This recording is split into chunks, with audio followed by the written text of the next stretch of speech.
కాబట్టి అవన్నీ సక్సెస్ లెక్కలోనే ఉంటుంది. ఇప్పుడు ఇప్పుడు బస్సుల వరకు అనుకోండి, బస్సులు అయితే ఇప్పుడే పెట్టకపోవచ్చేమో. ఎందుకంటే బస్సులు ఇప్పుడు చెప్పారు కదా, మొన్ననే కొత్త బస్సులు తెప్పించాలి చాలా ఉందనేది. ఈ 10 రోజులు ఇంకా కొత్త బస్సులు ఏమొస్తాయి? ఇప్పటికిప్పుడు ఇది కనుక ఇచ్చేస్తే మిగతా బస్సులు లేక పల్లెటూళ్ళలో తిడతారు జనం. ఇప్పుడు ఆ బస్సుల సిస్టమ్ పెట్టిన చోట 2 రాష్ట్రాల్లో కూడా ఫెయిల్ అయింది, గవర్నమెంట్ దెబ్బతిన్నాయి. మీరు ఒకసారి గుర్తు తెచ్చుకోండి, కర్ణాటక, తెలంగాణ రెండిట్లో తర్వాత పార్లమెంట్ ఎన్నికలు దెబ్బతిన్నాయి పార్టీలు. ఎందుకని? పొందిన వాళ్ళు ఓటు వేయడమా, పొందని వాళ్ళతో సమస్య అయిపోయింది, ఇబ్బంది పడిన జనాలు కూడా విరక్తి పడుతుంది ఫ్రీ బస్సుల మీద. కాబట్టి ఆ రూట్ లో ఆలోచించవచ్చు, కొంత టైం తీసుకోవచ్చు.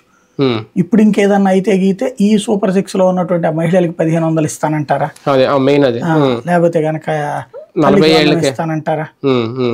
ఏం చేస్తారని చూడాలి. ఒక రకంగా అంటే హనీమూన్ పీరియడ్ 6 నెలలను వదిలేసింది ప్రతిపక్షం అనేది. ఇప్పుడు 100 రోజులు అంటే సగం హనీమూన్ పీరియడ్ అయిపోయినట్టే.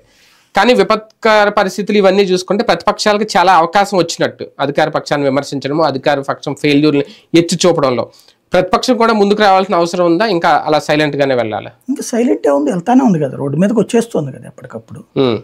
పూర్తి స్థాయిలో రాలేదేమో, ఎక్కడ చూసినా జగన్ కనిపిస్తున్నారు తప్ప మిగిలిన వాళ్ళు ఎవరు రావట్లేదు అని కదా. ఇంతకుముందు ఏమన్నా అట్లాగే కదా, ఇదివరకైనా చంద్రబాబే కదా ముందుండేది.